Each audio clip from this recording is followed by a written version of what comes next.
అందరికి నమస్కారం. ఇవాళటి మన టాపిక్ చాలా ఇంపార్టెంట్ టాపిక్. హైదరాబాద్లో హైడ్రా అనేది పెద్ద హైడ్రామా అన్నమాట. ఎందుకు హైడ్రామా అంటున్నాను అంటే దీనికి చాలా రీజన్స్ ఉన్నాయి, చాలా క్వశ్చన్స్ కూడా ఉన్నాయి. అందరు చాలా జాగ్రత్తగా వినండి. ఇది ఏమవుతుంది, ఏందవుతుంది అనేది. ఈ హైడ్రాలో రేవంత్ రెడ్డి గారి పరువు పోతుందా, పదవి పోతుందా, ఏదో ఒకటైతే పోయేటట్టే ఉన్నది ఈ లెక్క ప్రకారం చూస్తూ ఉంటే. ఎందుకంటే ఇది ఆయనకు అంత ఈజీగా లేదు ఈ టాస్క్. చాలా టఫ్ టాస్క్ ఉన్నది ఇది. ఎంత టఫ్ టాస్క్ ఉంది అంటే ఇప్పుడు చూపిస్తే ప్రజల్లారా, మనం చెప్పిన మాటలు ఏం లేవు, వాళ్ళ పార్టీ వాళ్ళే. ప్రియాంక గాంధీ గారు మాట చెప్తున్నారు, ఇక్కడ బుల్డోజర్ అనేది ఇక్కడ కుదరదు, బుల్డోజర్ జస్టిస్ అనేది కుదరదు అని చెప్తున్నారు. మరి బుల్డోజర్ జస్టిస్ కుదరదు అన్నప్పుడు ఎక్కడ ఈ బుల్డోజర్ అనేది? యూపీలో నడుస్తుంది. ఇప్పుడు యోగి ఆదిత్యనాథ్ గారి ఆధ్వర్యంలో ఒకటి బుల్డోజర్ రాజకీయం నడుస్తూ ఉంది అక్కడ. ఇప్పుడు హైడ్రాలో కూడా బుల్డోజర్ రాజకీయం నడుస్తుంది ఇక్కడ. ఇది కూడా అదే. ఎందుకంటే ఇప్పుడు దీని మీద లీగల్గా కొన్ని అప్రూవల్స్ వచ్చిన తర్వాతనే జనాలు ఇల్లు కట్టుకుంటుండ్రు. ఎట్ ద సేమ్ టైం వీళ్ళు నోటీసులు ఇవ్వకుండా మొత్తం కూల్ చేస్తుండ్రు. ఓకే, రెండూ కరెక్ట్ కావు. అయితే ఇంతకంటే ముందు ఇచ్చినాం, తర్వాత ఇచ్చినాం, అప్పుడు ఇచ్చినాం, ఇప్పుడు ఇచ్చినాం అని ఎన్ని డైలాగులు కొట్టినా కూడా ఇప్పటిదాకా ఒక 100 కట్టడాలని కూల్చిండ్రు వీళ్ళు. హైదరాబాద్లో ఇప్పటిదాకా ఒక 100 కట్టడాలను కూల్చిండ్రు. 100 కట్టడాలు కూల్చేస్తే మరి దీనికి హైడ్రాకి లీగల్ శాంక్టిటీ ఉందా? అసలు ఇది లీగల్లీ అప్రూవ్డ్ బాడీయా కూల్చడానికి అనేదంటే కాదు. ఎందుకంటే ఇది జస్ట్ ఒక ఇండిపెండెంట్ బాడీని ఫామ్ చేసేసి నువ్వు కూల్చిపో, నీకు బడ్జెట్ ఇస్తున్నా, నీకు బుల్డోజర్లు ఇస్తున్నా, నీకు మనుషుల్ని ఇస్తున్నా, పోయి కూల్చు అంటే ఇది అసలు మరి సరే అక్కడ దాకా వచ్చింది. ఈ హైడ్రాకి మళ్ళీ ఏమన్నా కనెక్టివిటీ ఉన్నాయా మిగతా వాటితోటి? లెట్సే ఎలక్ట్రిసిటీ బోర్డ్ తోటో, జిహెచ్ఎంసీ వాళ్ళతోటో, ఇంకా మిగతా ఏదన్నా కానీ అంటే వాటర్ సోర్సెస్ వాళ్ళతోటో, లేకుంటే పొల్యూషన్ కంట్రోల్ బోర్డు తోటో, ఎవరితోటైనా లింకులు ఉన్నాయి వీళ్ళకంటే? ఏం లేదు, జస్ట్ కూల్చడానికి ఇది ఒకటే ఉన్నది వీళ్ళ దగ్గర. ఇది కూల్చడానికి అయితే మరి ఇది ఒట్టి కూల్చేస్తున్నాము అని చెప్పండి. ఇంకా ఇక్కడ అయిపోలేదు ఇక్కడ స్టోరీ. ఇది చాలా క్వశ్చన్స్ ఉన్నాయి ప్రజలారా. రేవంత్ రెడ్డి గారు ఏం చెప్తారంటే మొత్తం అసలు ఆక్యుపై ఎక్కడెక్కడ నాలాలు ఆక్యుపై ఉన్నాయి అవన్నీ కూల్చేస్తామంటారు. నేను నిన్న రంగనాథ్ గారి వీడియో చూసిన ఇంటర్వ్యూ విత్ ప్రొఫెసర్ నాగేశ్వరరావు గారిది. అందులో కొన్ని క్వశ్చన్స్ ప్రొఫెసర్ గారు అడిగినారు, మంచిగా అడిగినారు. కొన్ని ఇక్కడ ఓవరాల్గా బాగానే కవర్ చేశారు. కానీ ఇంకా కొన్ని క్వశ్చన్స్ అట్లా మిగిలిపోయినాయి, కొన్ని బలమైన క్వశ్చన్స్ మిగిలిపోయినాయి. మరి అవి ఇంకా వాళ్ళకి టైం లేదు కాబట్టి వాళ్ళు అంతకంటే ఎక్కువ చేయలేకపోయినారు. Anyways, coming back to the point. అయితే ఇక్కడ నేనేం చెప్దాం అనుకుంటున్నా అంటే మరి ఈ టాపిక్స్ అన్నిటినీ ఇప్పుడు రేవంత్ రెడ్డి గారు క్షుణ్ణంగా పరిశీలన చేసినరా, మరి హైదరాబాద్ పరిశీలన చేసినరా అంటే ఐ రియల్లీ డౌట్. ఎందుకు డౌట్ అంటున్నా అంటే ఇక్కడ చూడండి ప్రజలారా. సో ఇప్పుడు ప్రియాంక గాంధీ గారు ఈ మాట చెప్పినారు. ఇది ఈవిడ ఒక్కడే చెప్పలేదు, మళ్ళీ ఇక్కడ మన ఖార్గే గారు చెప్పినారు. ఖార్గే గారు చెప్పిన తర్వాత దాన్ని ఐఎంఎస్ సెకండ్ చేసిండు, అంటే అవును అది తప్పు అని చెప్పి. అయితే ఇప్పుడు ఇక్కడ ఏమంటున్నారు ఈయన రేవంత్ రెడ్డి గారు అంటే ఇగో చెరువులు ఎవరెవరు ఆక్రమించారో వీళ్ళందరి సంగతి చెప్తామని చెప్పినారు.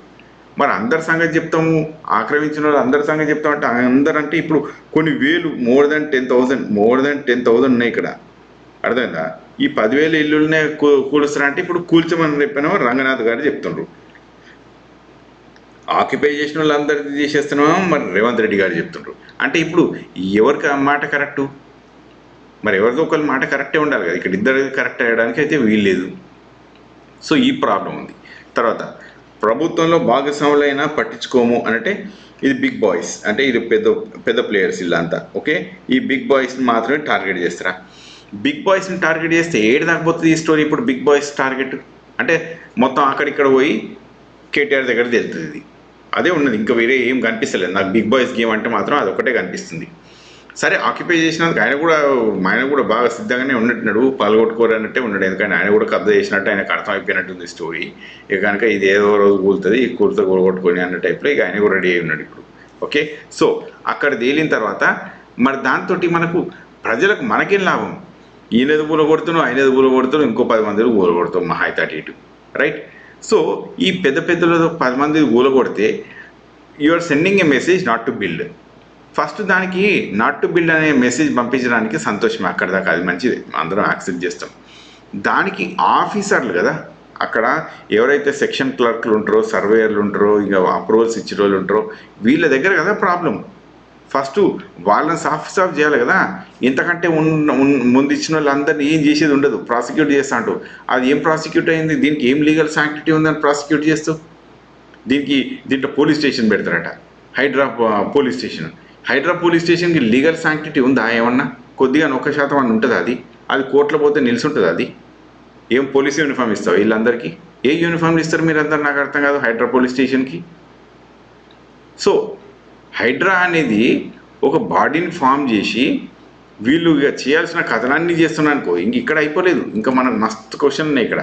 అయితే ఇప్పుడు ఇక్కడ ఇది చూడండి ప్రజలారా, ఇక్కడ ఇదేంది, ఫాతిమా ఓవైసీ కాలేజీ. ఫాతిమా ఓవైసీ కాలేజీ ఏంది? ఇది ఓవైసీది. అన్నిటికంటే క్వశ్చన్ ఏంటంటే, ఇప్పుడు ఓవైసీ బిల్డింగ్ కూలగొడతారు వీళ్ళు. మరి అంత దమ్ముందా రేవంత్ రెడ్డికి? ఇప్పుడు ఏ ప్రభుత్వానికైనా చూసుకుందాం మళ్ళీ వాళ్ళు మోడీ వాళ్ళే కూలగొట్టరాలి అది. ఎందుకంటే అంతే, ఇక అది అట్టే నడుస్తూ ఉంటుంది మన అందరికీ. ఓకే, కూలగొడతాము అని అన్నాడు అనుకో, కూలగొడతారు కావచ్చు. మరి ప్రభుత్వం అప్పుడు ఏది ఉంటుందా, కూలిపోతుందా అంటే అప్పుడు ఎట్లన్నా కూడా కావచ్చు. మరి దాని సంగతి అది వేరే నడవచ్చు ఆ స్టోరీ. ఎందుకంటే ఇళ్ళకెళ్ళి ఒక 5 జబ్బు చేస్తే అయిపోయింది స్టోరీ అంతా, మొత్తం కీలకథం దుకాణం బంద్, రైట్? సో మరి ఇప్పుడు ఇది కూలగొడతాము అంటే ఇది ఒకటే కాడ కూలిపోయి ఆగిపోతుందా? సరే, అట్లా కూడా చూద్దాం, మనం కూలగొట్టిందనే అనుకుందాం ఓవైసీది. మరి ఇప్పుడు కేవలం అవి కూలగొట్టే అవుతావా? ఇప్పుడు ఆయన 2-3 క్వశ్చన్లు రేజ్ చేశారు. ఎవరు? ఓవైసీ గారు రేజ్ చేశారు. ఏమన్నారు? మరి ఇప్పుడు అక్కడ జిఎంసీ బిల్డింగు, తర్వాత సిసిఎంబి బిల్డింగులు, తర్వాత నెక్లెస్ రోడ్డు, ఇవన్నీ ఎఫ్టీఎల్ కిందనే ఉన్నాయి కదా. మరి దీని కథ ఏంది? మరి దీన్ని ఏం చేయకుండా ఉట్టి నా బిల్డింగ్ను విన్న పడతావా అని ఆయన అంటాడు. దీని సంగతి ఇటు పక్కకు పెట్టు, ఇంకో సంగతి చూద్దాం మనం. ఇప్పుడు మల్లారెడ్డి ఉన్నాడు. ఇంకా కబ్జాలంటే ఇక మల్లారెడ్డి గురించి ఇక మనందరం రోజు పుస్తకాల్లో ఇన్నది చదివింది. ఆ తీర్మానం మల్లాన్ని చెప్పి చోళ్ళల్లో అసలు అందరికి రంధ్రలు పడ్డాడు చెప్పిండు అనుకోరాదు. మన అట్లాంటి వ్యక్తి ఇప్పుడు ఆయన చంద్రబాబు నాయుడుకు బాగా దగ్గర. ఎందుకంటే టీడీపీలో చేయడం అనేది చూస్తుండే. ఇప్పుడు ఆయన తెలంగాణ టీడీపీకి ఆయన ఏదో ఇన్ఛార్జ్ తీసుకున్నాడు చూస్తుండు. మరి ఇప్పుడు ఆయన బిల్డింగులు కూలగొడతారా? నాకైతే డౌటే అది. అంటే ఇంట్లో ఎటు పోయి ఎటనే చూసుకో. అయితే పరవాన్న పోవాలి, లేకుంటే పదవాన్న పోవాలి. ఇప్పుడు రేవంత్ రెడ్డిది రెంట్లలో రెండు ఎట్లలో ఏదో ఒకటి అది జరుగుడే. ఇవి 2 కాకుండా హీరోయిజం మొత్తం ప్రకటించుకొని ఆయన ముందరికి వస్తా అంటే ఇల్లులు కూలగొట్టాలి, అందరి ఇల్లులు. మరి అందరి ఇల్లులు కూలగొట్టే అంత, కబ్జా చేసిన వాళ్ళు అందరి ఇల్లులు కూలగొట్టే అంత శక్తి మరి ఆయనకు ఉందా? అది ఎవరికన్నా ఉంటుందా? ఈ భారతదేశం మొత్తం అంత శక్తి ఎవరికన్నా ఉంటుందా? అంటే ఈ భారతదేశం ఈ ప్రపంచంలో ఎవరికి ఉండదు. ఎవడైనా యుద్ధం తీసుకొచ్చి పాలస్తీనా గాజా అనే టైప్లో ఉంటే తప్ప, రైట్? సరే, ఇది అయిపోయింది. ఇప్పుడు మనకి ఇంకొన్ని క్వశ్చన్స్ ఉన్నాయి ఇక్కడ. ఇప్పుడు కింద టీం ఒకటి ఉన్నది ఇక్కడ మనకు. ఈ కింద టీంలో చూస్తే, సరే నిన్న ఏదో రేవంత్ రెడ్డి గారు ఆడదాకా పోయినరు, అందరు భగవద్గీత ఆయనకు బాగా మంచిగా పూనకమైన ఇచ్చింది, ఆయన చేస్తా అని చెప్పిండు. ఆడదాకా సంతోషం.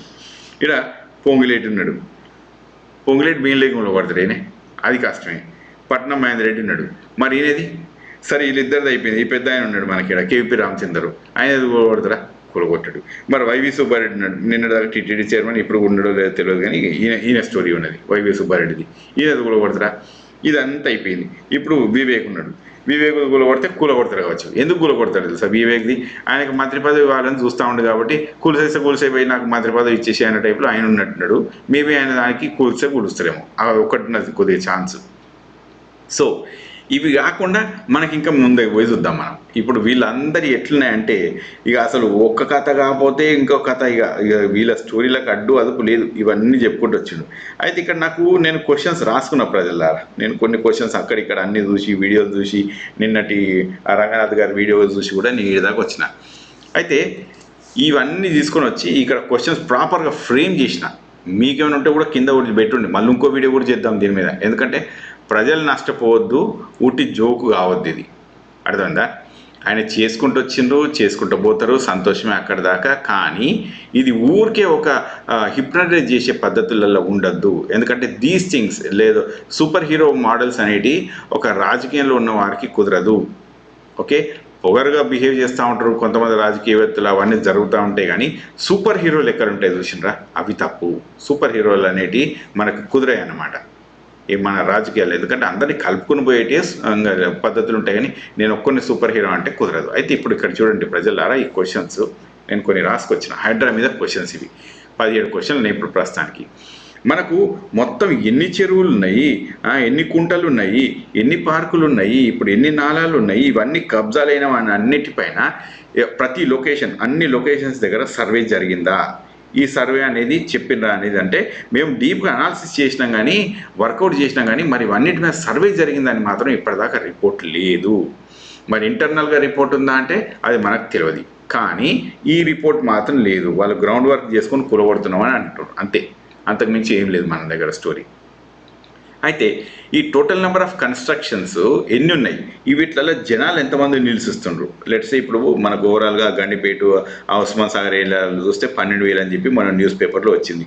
12,000ల్లో ఇలా బడాబాబులు ఎంతమంది ఉన్నారు, మరి మన అసలు మామూలు వాళ్ళు ఎంతమంది ఉన్నారు, వీళ్ళందరిట్లల్లో మన అసలు మామూలు వాళ్ళ ఇల్లులు ఎన్ని ఉన్నాయి, వాళ్ళందరూ అక్కడ ఎంతమంది ఉంటున్నారు, దాని మీద ఏమన్నా రిపోర్ట్ ఉందా, పూర్తి డీటెయిల్డ్ రిపోర్ట్ ఉందా అంటే దాని మీద నాకు తెలిసి పూర్తి డీటెయిల్ రిపోర్ట్ అయితే లేదు. ప్లస్ రంగనాథ్ గారు ఏం చెప్పిన ఇలా లేదు, అన్ని ఇల్లులు కూలగొట్టాం మేము, కొన్ని మాత్రమే కూలగొడతాము, ఇంకా మిగతా వాళ్ళందరికీ భయం పుట్టేయడానికి ఫ్యూచర్లో అన్నాడు. ఫ్యూచర్లో భయం పుట్టేదానికైతే ఇప్పుడు వీళ్ళందరూ ఇల్లు కొట్టి నువ్వేం చేస్తావాడా, ఏం సాధించేది ఉంది, రైట్? ఇక్కడ అయిపోలేదు. ఇంకా మనం థర్డ్ క్వశ్చన్కి పోదాం. ఇక్కడ ఫుల్ రేవంత్ రెడ్డి గారును మరి ఇప్పుడు రంగనాథ్ గారు చెప్పింది అయితే ఒకటి, రేవంత్ రెడ్డి గారు మొత్తం కూడా కొడతామని చెప్పినారు. ఇంకా ఈయన రంగనాథ్ గారేమో లేదు కొన్నే కూలగొడతాము, సామాన్యులై కూలగొట్టాము, సామాన్యులను వదిలిపెట్టేస్తామని చెప్పినారు. అంటే కొంతమంది బడాబాబుల్ని కూలగొడతారు అన్నట్టు. ఓకే, తర్వాత నెక్స్ట్ క్వశ్చన్. ఇప్పుడు ఈ కూలగొట్టే వాటి వాల్యుయేషన్ ఎంత? ఇవి ఇప్పుడు అందరి ఇల్లులు కూలగొడుతున్నారు కదా, అక్కడ ఎన్క్రోచ్ అయిన వాళ్ళందరి వీళ్ళందరి ఈ బిల్డింగ్స్ అన్నీ ఇప్పటిదాకా ఆల్మోస్ట్ ఒక 100 కూలగొట్టారు కావచ్చు. అయితే ఈ వాల్యుయేషన్ ఎంత, మరి వీటికి డ్రైన్స్ కడితే వాల్యుయేషన్ ఎంత, అంటే కాస్ట్ ఎంత అవుతుంది? ఇప్పుడు మనం ఇన్ని ఇల్లులు కూలగొడుతుండ్రు అండి, వీళ్ళందరూ ఇల్లులు మీద ఇల్లులు కూలగొడుతుండ్రు, ఇవన్నిటి కాస్ట్ ఎంత? ఇప్పుడు కొత్తగా ఎవరన్నా అంటే వాటికి డ్రైన్స్ కట్టి ప్రాపర్గా సెటిల్ చేస్తే దాని కాస్ట్ ఎంత అవుతుంది? ఎందుకంటే మనం at the end of the day cost benefit ratios కూడా చూసుకోవాలి. Hyderabad is no more like something like 30 years ago, 30 సంవత్సరాల కింద మనం చూసిన హైదరాబాద్కి వాళ్ళు చూస్తున్న హైదరాబాద్కి హెల్ లాట్ ఆఫ్ డిఫరెన్స్ ఉంది అక్కడ. ఓకే, ఒకప్పుడు మోటార్ బైక్ 7 గంటల ఆడదాకి అసలు ఈజీగా పోయి రావస్తున్నాయి అనమాట. పెద్ద ట్రాఫిక్ ఏం ఉండేది కదా, కొద్దిగా అమీర్పేటలో ఆడి ఉండేది కానీ పెద్ద ట్రాఫిక్ ఏం లేదు, రైట్? మనం కోటిలో కూడా ఒక 2 minutesలోనే అటు ఇటు మొత్తం తిరిగి రావస్తుండే. ఇప్పుడు అట్లా ఉన్నదా సిచ్యువేషన్? మరి లేదు కదా అట్లా. మరి ఎంత ట్రాఫిక్ ఉన్నది అక్కడ, అసలు ఇసుకేస్తే రాలనంత జనాలు ఉన్నారు అక్కడ. ఇట్లాంటి సిచ్యువేషన్లో మనం ఎంత సాధించగలం? లేక్స్ అన్నింటినీ కూడా మనము రివైవ్ చేయగలమా? ఇక క్వశ్చన్స్ ఉన్నాయి ఇలా, మీరు అన్నీ అట్లా కాకుండా చూడండి, ప్రజల మొత్తం చూడండి, ఇది మొత్తం చూడండి ఈ క్వశ్చన్స్ అన్నీ కూడా. అయితే ఇప్పుడు అండర్ కన్స్ట్రక్షన్లో ఉన్న స్ట్రక్చర్స్ని కొన్ని కూలగొడుతుండ్రు. ఈ అండర్ కన్స్ట్రక్షన్లో ఉన్న స్ట్రక్చర్స్ కూలగొడితే నాకు పెద్ద క్వశ్చన్ ఇక్కడ, బిల్డర్ గాడు ఒకటి ఆడికెళ్ళి ఏదో పని చేసి కరప్ట్ ఆఫీసర్ని పట్టుకొని వచ్చి వాడు అన్ని కోఆర్డినేట్ చేసుకొని వాడు కన్స్ట్రక్షన్ మొదలుపెట్టిండు. మన అట్లాంటి సామాన్యులు ఉంటారు కదా, మన అట్లాంటి సామాన్యుల దగ్గర నుంచి వాళ్ళు ఏం చేస్తారు, డబ్బులు తీసుకుంటారు. ఇంకా నీకు ఇది ఫ్లోర్ అన్నట్టు మన దగ్గర 20%, 30% ఎంతో 50% దాకా తీసుకుంటాడు అనుకుందాం. ఇప్పుడు వాడు బిల్డింగ్ కూలగొట్టిండు. బిల్డింగ్ కూలగొడితే ఈ బిల్డర్ గాడు ఎక్కడికో పారిపోతాడు. మరి మనమేమో బ్యాంకులకు పైసలు కట్టాలి, బ్యాంక్ కూడా మన వెనకాల పడతాడు, మనం బిల్డర్ గారి వెనకాల పడతాం, బిల్డర్ గాడేమో దొరకడు. మరి మనమే కదా అప్పులలో పాలయ్యేది ఇప్పుడు. అంటే మనట్లాంటి సామాన్యుల్ని ఈ కష్టాలకు నెట్టడం వల్ల ఏం సాధిస్తారండి వీళ్ళంతా? కట్టాల్సిన డ్రైన్స్. ఓకే, 10-20 ఇల్లులు కూడగొట్టినంత మాత్రాన, లేకుంటే 100-200 ఇల్లులు కూడగొట్టినంత మాత్రాన వీళ్ళకి ఏం రాదాడ, అర్థమైందా? ఏం వచ్చేది లేదు. దాని బదులు ఉన్నవాటిని అసలు స్ట్రిక్ట్గా తీసేసుకొని వాటిపైన అసలు మనకి ఎట్లాంటి అధికారం లేకుండా చేసి కొత్త కన్స్ట్రక్షన్ల పైన డబుల్ ట్యాక్స్ ఫైన్ చేయించి unless like that project is done, అంటే ఆ డ్రైన్స్ అన్నీ కట్టేంత వరకు, ఆ ఫైన్లన్నీ కట్టేంత వరకు వాళ్ళకి అప్రూవల్స్ ఇవ్వకపోతే సరిపోతుంది.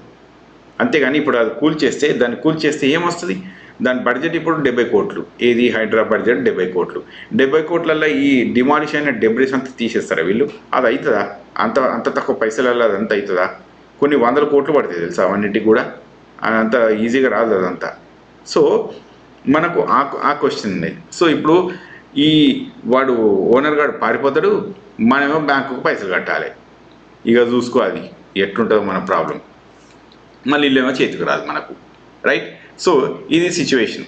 నెక్స్ట్ ఒక గవర్నమెంట్ ఆఫీసర్ పర్మిషన్ ఇచ్చిన తర్వాత ఎవరైనా పోయి ఇల్లు కట్టుకోవచ్చు అంతే. అది గవర్నమెంట్ ఆఫీసర్ ఇచ్చిండు నీకు అప్రూవల్. ఆడ పైసలు తీసుకొని ఇచ్చినా ఏం తీసుకొని ఇచ్చినా ఏనైతే ఇచ్చిండు. ఇప్పుడు ఇచ్చినప్పుడు నువ్వు ఆడ పోయి ఇంట్లో ఉన్నావు, అవునా? ఇంట్లో ఉన్న తర్వాత నువ్వు మళ్ళీ రేపు పొద్దున వచ్చేసి ఇది తప్పు పవరు, ఇది తప్పు పేపరు వచ్చింది, ఇది కూలగొడతా అని అంటే ఇది ఎక్కడికి వెళ్ళి కరెక్ట్ అవుతుంది చెప్పండి? ఇది కోర్టులో నిలుచుంటుంది. ఇది అసలు విల్ ఇట్ విత్ స్టాండ్? నేను ఇచ్చినట్టే వాడు ఉన్నది అప్రూవల్ నాది ఇట్లుంది, ఇస్తావా అంటే ఇస్తా అని చెప్పిండి ఇచ్చిండు అట్లా. అంతేగాని ఇక దానికి అంతకుమించి మనం ఏం చేయవచ్చు?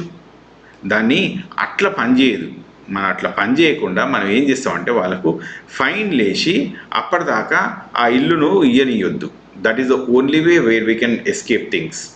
అంతేగాని కూల్చేస్తాము అని అంటే మాత్రం కూలిస్తే మాత్రం భారీ నష్టమే, ప్రజలకైనా నష్టమే, అది మామూలుగా మనకైనా ఆస్తి నష్టమే, ప్లస్ అది ఎన్విరాన్మెంట్కి కూడా పొల్యూషనే. ఓకే, సో ఈ ప్రాబ్లమ్స్ అయితే ఉంటాయి. సరే, కబ్జాలు అయినాయి, మరి ఇప్పటిదాకా దాన్ని ఏం చేస్తాము అంటే ఆ కబ్జాలన్నింటినీ తీసి మనం బయటికి రాలేము. It is impossible.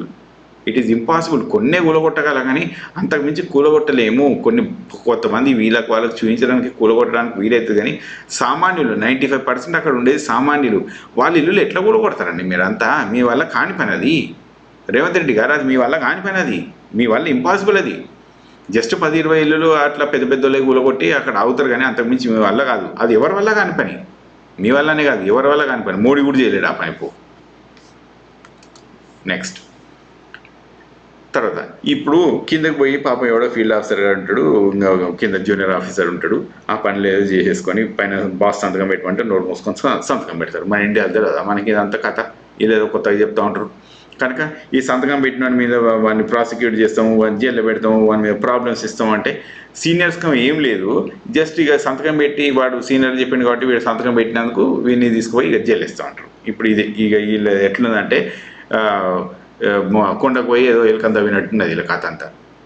మొత్తం కొండకు పోయి మొత్తం అంతా పని చేసి ఒక ఎలుకని పట్టుకొని వచ్చినట్టున్నది. వీళ్ళది జూనియర్ స్టాఫ్ని పట్టుకుంటారు వీళ్ళంతా. ఒక ఎమ్మెల్యే ఫోన్ చేస్తే నోరు మూసుకొని ఈ ఐఏఎస్ ఐపీఎస్లో ఇంటరు, అవునా? మనకు తెలియదు వీళ్ళందరూ స్టోరీ. వీళ్ళందరూ బాగా సత్యపూసలు లెక్క మాట్లాడుతుండ్రు.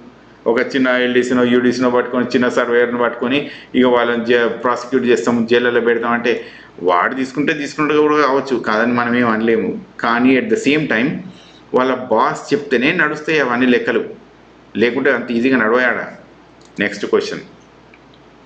ఇప్పుడు ఈ డెబ్రిస్ రిమూవల్ మీద నేను వీళ్ళ జీవో చూసిన, ఆ జీవో 91 అదేదో ఉంది, 91 and 99 ఏదో ఉంది, మనం ఇప్పుడు కరెక్ట్గా సబ్జెక్ట్ కరెక్షన్. అది ఇది ఎప్పుడు తీస్తారు, ఎట్లా తీస్తారు అనే దాని మీద కనీసం ఇన్ఫర్మేషన్ లేదు. ఈ అబ్స్ట్రాక్ట్ మీద నేను చూసిన, ఈ అబ్స్ట్రాక్ట్ మొత్తం చదివిన నేను, దీంట్లో ఒక్క కాడ కూడా ఆ మాట లేనేలేదు ఇది. Okay, next. ఇప్పుడు ఇలా అంతా ఇల్లులు కొడుతుంటే అంత మంచి పని చేస్తున్నాడా? మరి ఇవన్నీ అంతే సేమ్ స్పీడ్లో పోయి ఇప్పుడు ఈ మన చెరువుల్ని కుంటల్ని వీళ్ళు బాగు చేస్తారంటే ఆ క్వశ్చన్ 10 ఏళ్ళు పడుతుంది. వీళ్ళు 10 ఏళ్ళు పడుతుంది, కానీ కూలగొట్టడం మాత్రం వెంటనే కూలగొడతారు. ఏం సంబంధం లేకుండా వెంటనే కూల్చేస్తారు. కానీ ఇది సార్ట్అవుట్ చేయడానికి మాత్రం 10 ఏళ్ళు పడుతుందట. ఇక అంటే ఏదో ఒక రోజు పడుతుందని వీళ్ళు అర్థం. ఏదో ఒక రోజు పట్టేదానికి ఊరికి పోయి ఇప్పుడు ఎందుకు కూలగొడుతున్నాను? 10 ఏళ్ళ తర్వాత అదే బిల్డింగ్ కూలిపోతాయి. మస్తు ఓల్డ్ బిల్డింగ్లు ఉన్నాయి ఆడ దాని చుట్టూతా, అవి కూలిపోయావా అప్పటికల్లా? నెక్స్ట్ టైం పర్మిషన్ లేకపోతే అయిపోయాయి. ఓకే, సో కానీ వీళ్ళు మాత్రం అర్జెన్సీ ఏముందో మనకు తెలియదు. ఇప్పుడు కింద ఉంది, దానికి కూడా ఉంది అర్జెన్సీ ఏందో, దానికి ఆన్సర్ ఉంది. So is Hydraa connected to other departments అంటే హైడ్రా మిగతా దేనికి లేదు. This is just an independent body. I don't know the legal sanctity of this. So అది కూడా మనకు తెలియదు. ఆ నెక్స్ట్ క్వశ్చన్. ఇప్పుడు you want to leave old to demolish, కానీ ఇప్పుడు ఏంటంటే పాత ఏమో డిమాలిష్ కావు, కొత్త వాటిని మాత్రమే డిమాలిష్ చేస్తామని ఇప్పుడు వీళ్ళు చెప్తున్నారు. పాత ఒక 5 ఏళ్ళు 10 ఏళ్ళ నుంచి ఉండే వాళ్ళందరినీ విడిచిపెడతాం. వీళ్ళందరినీ విడిచిపెడితే 99% ఆఫ్ ది టాపిక్స్ మొత్తం విడిచిపెట్టినట్టే కదా, అవునా? 99% ఆఫ్ ది ప్రోడక్ట్స్ని వదిలిపెట్టినట్టే కదా. ఇక అందులో ఏమున్నది చెప్పున్నాడా? జస్ట్ ఒక 5-10 మంది స్మాల్ పర్సెంట్ ఆఫ్ బిగ్ బాయ్స్ని కొట్టుడు, అంతేనా ఆన్సర్? ఓకే, సో మరి ఇప్పుడు మనం హైడ్రా ఇంత పని చేస్తున్నాం, రైట్? హైడ్రా ఇంత పని చేస్తే నాకు పెద్ద క్వశ్చన్, ఇంత పని చేస్తున్న వల్ల సిటీలో మొత్తం లాభం జరుగుద్దా? ఫ్లడ్డింగ్ మొత్తం ఆగిపోతుంది ఇది? అట్నే లేక్స్ మొత్తం రివైవ్ చేయడానికి వీలవుతుందా? ఈ ఉన్న 70 కోట్ల బడ్జెట్లా ఇవి వీలైతాయా? Is it really possible? Okay, so ఇప్పుడు మనకు దీని ప్రకారమే మళ్ళీ చూసుకుంటే ఇప్పుడు ఇవన్నీ రివైవల్ అవుతాయా అంటే అది కష్టమే. అయితే నాకు ఇందులో అర్థమైంది ఒక పెద్ద, అంటే ఇప్పుడు ఇందులో నాకు ప్రజలారా ఇప్పుడు మీకు ఒకసారి చూపిస్తా. ఇప్పుడు ఇందులో నాకు అర్థం కావాల్సిన ఒక పెద్ద క్వశ్చన్ మిగిలిపోయింది అనమాట. నా అనాలిసిస్ తప్పు కరెక్టో నాకు తెలియదు, but whatever I have in my mind I would like to share it with you all, right? So just look at this. ఇప్పుడు హైదరాబాద్కి ఏం కావాలి మనకి? ఇక్కడ హైదరాబాద్కి ఏం కావాలంటే ప్రాపర్ డ్రైన్స్ కావాలి, ఒక సివేజ్ మంచిగా ఉండాలి, రెయిన్ వాటర్ని ప్రాపర్గా హార్వెస్ట్ చేయాలి. అంటే ఈ నీళ్ళని, వర్షపు నీళ్ళని ప్రాపర్గా ఒక్కడేసేస్తే ఫ్లడ్డింగ్ లేకుండా ఉంటుంది, అవునా? ఇవి మూడు మనకు కావాలి. ఇవి మూడిట్లల్లా హైడ్రా వల్ల డ్రైన్స్ రావు, సివేజ్ అనేది ఇప్పుడప్పుడే కుదిరే పని లేదు, రెయిన్ వాటర్ హార్వెస్ట్ లేదు. ఈ మూడు హైడ్రా చేయట్లేదు. Hydraa will not do these 3 things. Remember, what we want is like proper rain water harvest, తర్వాత డ్రైన్స్, తర్వాత సీవేజ్. ఇవి మూడిట్లలో కూడా హైడ్రా ఇప్పుడైతే మనకు ఏం యాక్టివిటీ చేయదు, రైట్? మరి హైడ్రా చేయదు. మరి హైదరాబాద్ కావాల్సిన హైడ్రా చేయదు. మరి ఇప్పుడు వీళ్ళకి పార్టీ వాళ్ళకి ఏం కావాలి? ఇప్పుడు రేవంత్ రెడ్డి గారు కానీ, ఇంకా హైడ్రా ఇప్పుడు కాంగ్రెస్ పార్టీ కానీ, వీళ్ళందరికీ ఒకటే ఆన్సర్ ఇక్కడ. వాళ్ళకి ఏంది? జిహెచ్ఎంసీ గెలవాలి. ఇప్పుడు కొత్త రియల్ ఎస్టేట్, ఇప్పుడు 4th సిటీ ఉంది కదా మాచర్ల దగ్గర, ఓకే, మాచర్ల దగ్గర 4th సిటీని ఇప్పుడు ఇక్కడెక్కడ అంత రియల్ ఎస్టేట్ అంతా డిమాలిష్ చేసి ఇప్పుడు 4th సిటీ కాబట్టి ఇక్కడ డెవలప్ అయ్యే అవకాశాలు ఎక్కువ. అర్థమైందా? అట్లనే ఇంకా ఈ కొంత టీఆర్ఎస్ లీడర్లు, కొంత అపోజిషన్ లీడర్లు, కొంత వాళ్ళు ఉంటారు కదా, వాళ్ళ ఇల్లులు కూడా కొట్టాలి. సో ఇప్పుడు ఇక్కడ ఈ మనకు ఆ 3 కావాల్సినవి మనకు రావు, కానీ టీఆర్ఎస్లో బిల్డింగ్లు కూలగొడతారు, ఆస్తులు కూలగొడతారు, అపోజిషన్లు ఉన్నాయి కూలగొడతారు, ఆయన చెప్పినట్టే వినోన్ వాళ్ళు కూలగొడతారు. ఇవన్నీ జరుగుతాయి. ఎట్ ద సేమ్ టైం జిహెచ్ఎంసీలో ఇప్పుడు తెలుసు కదా, జనాలందరూ సగము కొద్దిగా అటు ఇటు ఉండి ఇక మనకు హైడ్రా అనగానే మస్తు గొప్పగా అయిపోతుందని చెప్పి దీని మీద వశపడకుండా పనులు చేస్తూ ఉంటారు అనమాట. ఇక దీని మీద అంటే ఇక మొత్తం జరిగిపోయింది, మొత్తం న్యాయం జరిగింది, ఇక రేపు పొద్దున వర్షం వస్తే అసలు ఫ్లడ్సే రావు, మొత్తం అసలు మనందరం సేఫ్గా తిరుగుతాం అన్న టైప్లో భ్రమలో ఉన్నారు జనాలంతా. ఇక వాళ్ళంతా సపోర్ట్ చేస్తారు, రైట్? కనుక జిహెచ్ఎంసీలో ఎలక్షన్ల కోసం ఇది ఇంకో ఎత్తుగడ. 3వ ఎత్తుగడ ఏంది? ఇప్పుడు రియల్ ఎస్టేటు. మొన్న రేవంత్ రెడ్డి గారు నేను మీటింగ్లో చూసిన ఆయన ఏం చెప్పినారు? హైదరాబాద్లో 4th సిటీ అనేది ఒకటి డెవలప్ చేయాలి, అది మాచర్ల దగ్గర. దాని గురించి రియల్ ఎస్టేట్ ఇక్కడక్కడ అన్ని ఏరియాస్ అన్ని బ్లాక్ చేసేస్తే కొత్తగా పోయేటి అన్ని ఆ వెంచర్లు అన్నీ అక్కడైతాయి. So that is the next thought process what they have. ఇది నాకున్న ఆలోచన, మేబీ తప్పు కూడా అయ్యుండొచ్చు, మీరు కామెంట్స్లో పెట్టండి. సో ప్రజలారా, ఇది నేను ఒక డీటెయిల్డ్ రిపోర్ట్, చాలా క్వశ్చన్స్ చదివి నేను చేసిన. ఇది మీకు కనుక కరెక్ట్ అనిపిస్తే మీరు పెట్టండి, తప్పనిపిస్తే కూడా మీరు కమెంట్స్ చేయండి. నథింగ్ రాంగ్ విత్ దాట్, ఎందుకంటే we all are learners and we'll learn from everybody, right? Thank you very much and we'll meet in the next video.